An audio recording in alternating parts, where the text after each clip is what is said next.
Hello and welcome again to the Writer Review. This is Eric Ruttwriter, and this week we're going to be taking a look back at the 2003 action thriller film titled S.W.A.T. Now, S.W.A.T. is actually means Special Weapons and Tactics Force. This is a crime thriller that runs for 1 hour and 57 minutes long. It is directed by Clark Johnson. It is produced by Dan Halstead, Chris Lee, and Neil H. Moritz. The script was written by uh, David Ayer and David McKenna. The story was done by Chris Morgan, Ron Mita, Jim McLean, George Wong, Lem Dobbs, and Craig Fernandez. The characters, it was based off of course, a short running television series between 1975 to 1976. And the characters were based off of Robert Hammer. The score was done by Elliot Goldenthal, the cinematography by Gabriel Burstein, and the editing was done by Michael Tronick. And the stars of the movie are, oh boy, this is a big list here.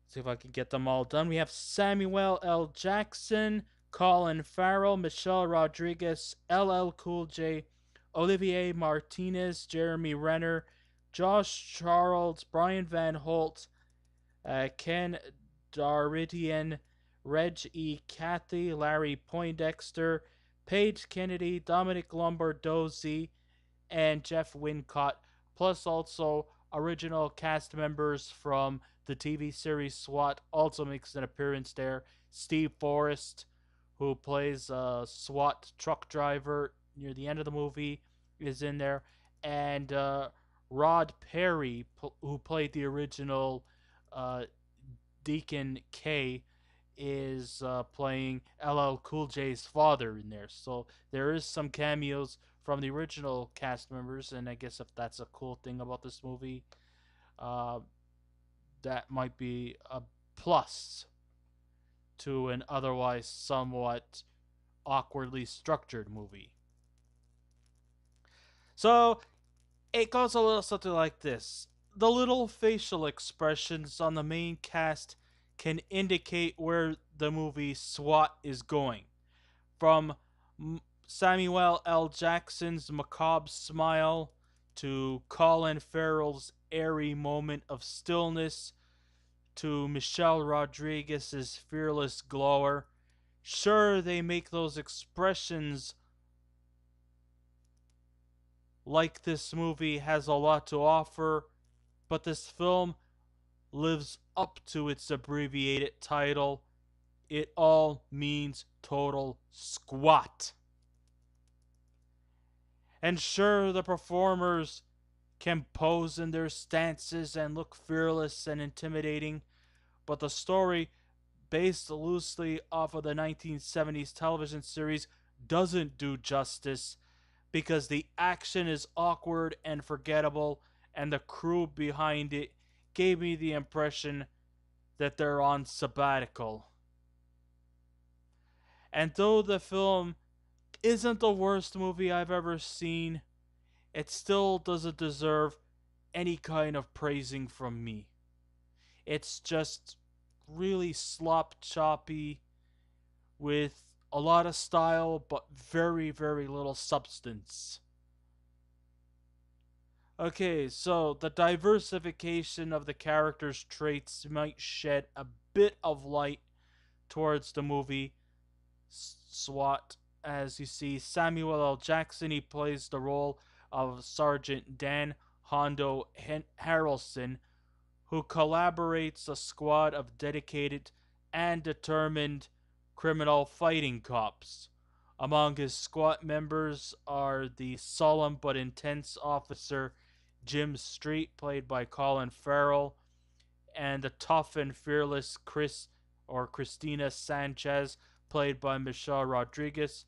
It's great that we can get into the characters, and to some extent LL Cool J's role as Deacon Deke K who actually is really on just to posing to blend in during the group scenes. But then the movie falls into the obvious trap of unfulfilling, cliched crap. So, of course, back in 2003, the French were, of course, frowned upon by the United States because, during the war in Afghanistan, France did not want to support the Americans. So, therefore, the French are the ones who are getting shit faced. So, the villain in the story, as apropos, turns out to be a Frenchman, even though it's clear he seems to have more of an Italian flair to his character, even though the leading villain is actually a Frenchman. So the lesson to be learned is that if you don't support the Americans, obviously the next movie that comes out, you're likely to play a villain.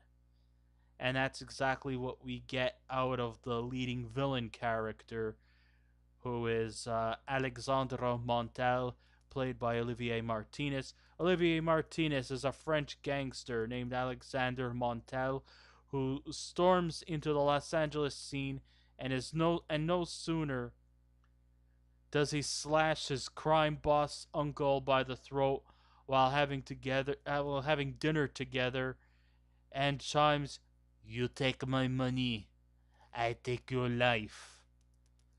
So they're being fed to the villain right away without any need of introduction because we already know he has evil intentions, so the surprise factor is already taken out of the equation.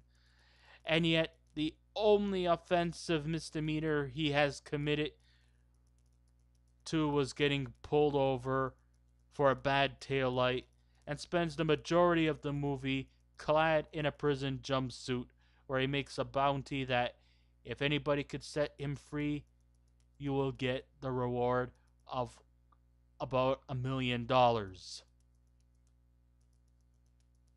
That's not a lie, that is the real truth. That's the motive behind Mr. Montel.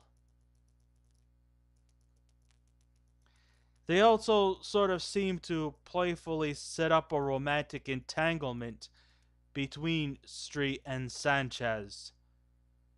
You would see them in scenes while they're drinking together, and you often see them be flirty with each other. And the next day he comes to her house, and are we going to see another side of Rodriguez's acting that is never revealed to her because her true potential is always sidelined? Yeah, well, keep dreaming. Because once the bell rings, the squadron is off getting ready for the grand climax. I often take a lot of pity for Michelle Rodriguez. She definitely has a lot to offer, but yet she's always kind of like trapped in this eternal bubble of typecast, as she's always seems to somewhat be cast as this tough girl who doesn't get in the way of anyone. Sometimes I would like to see a different side of her. I would have loved to have seen a possible romantic tension between her and Colin Farrell's character Jim Street. They teased that quite a lot, and it kind of somewhat got a bit annoying. I mean, there were times when there was scenes where it looked like they were going to come to her house for a little rendezvous, only to be revealed that it's her daughter's birthday and she invited him. Or just when you think that I want you to come to my place because my daughter needs a babysitter. That's kind of the thing we got. The teasing was getting a bit monotonous, a bit repetitive, and also very downright annoying. A lot of this movie seems to have that kind of like One minute you try to get invested into the characters, only to just pull you back. It's like the song, by Paul Abdul called Opposites Attract, one step forward, two steps back. That's kind of like what you get a lot in this movie. Or like just when you get invested into the action, it gets taken aback. It might be funny in some areas, but it just feels very, very awkward. The score from the first scene will turn optimistic fans into thinking that the opening scenes should garner some sign of excitement. The opening scene ventures into the middle of a brutally violent hostage situation, but the narrative offers no information about the takers or the hostages. All we get is a lamented soul crying about her life, bawling in tears. Who is she? Better yet, who is anyone? Even better yet, why should we care since there's no information about these people? It seems that director Clark Johnson, I should say, seems to care more about the action scenes that really have no meaning or reason behind it.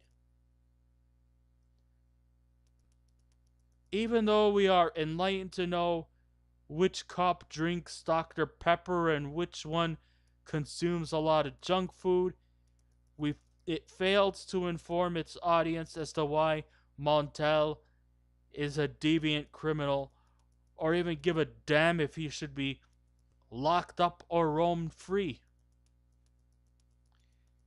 We are also later awkwardly fooled that the principal friction in the story is really not between Street and Montel, but Street and his former partner, Officer Brian Gamble, played by Jeremy Renner. It just feels so randomized in delivery. Yes, okay, I'll tell you a little bit about Brian Gamble. At one time, Street and Gamble were once partners and were once former SWAT members. But then they did some. But then like the opening scenes with Street and Gamble, they botched. They botched this hostage takeover. They get a severe reprimand. Both of them served a suspension. While one of them quit the force, the other one was like demoted to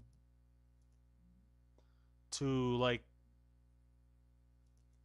being placed in a storage room until such further notice. So, and then eventually it turns out that Gamble, eventually, instead of at one time fighting against the law, I mean once fighting for the law, is now fighting on the bad guy's side. So it's very anticlimactic. And I didn't really dig into the characters very well because the structuring was pretty poor and the characters were very awkward. The action scenes did not spring a single ounce of intrigue towards me, and it just fell very, very flat. So, in the end of watching SWAT, all I can say is that the ideas seem to be in place, but fails to be fully assembled, and then to decide to just leave it like that as if it's not worth piecing together. It's really all very forgettable.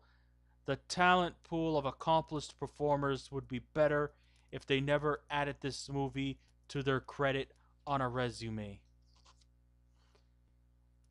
And really, that's all I have to say about this movie.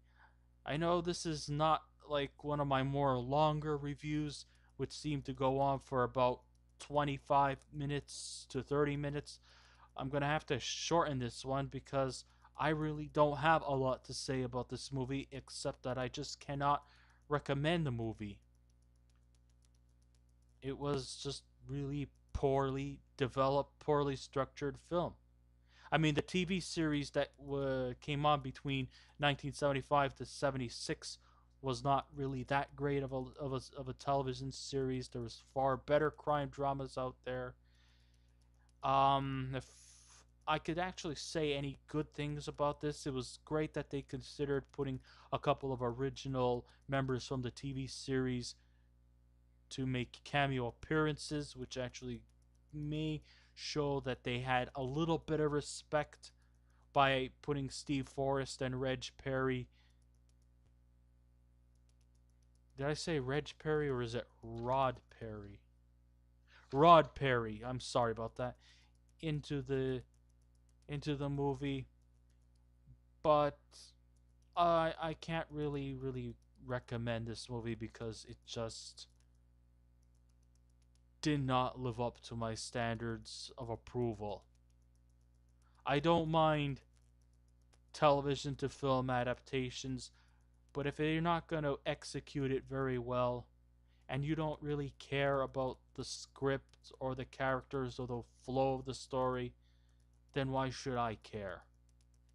If I was to give this movie a score out of 10, I give S.W.A.T a 5. So I guess this ends my rider review. Thank you all for listening in. If you wish to subscribe to my channel, please feel free to do so. If you wish to leave a comment, go right ahead. Just remember, be kind, be courteous, and don't be rude. And I will be back again with another movie review. So until next time, this is Eric Red Rider saying, keep watching those movies, and I'll see you around. Goodbye.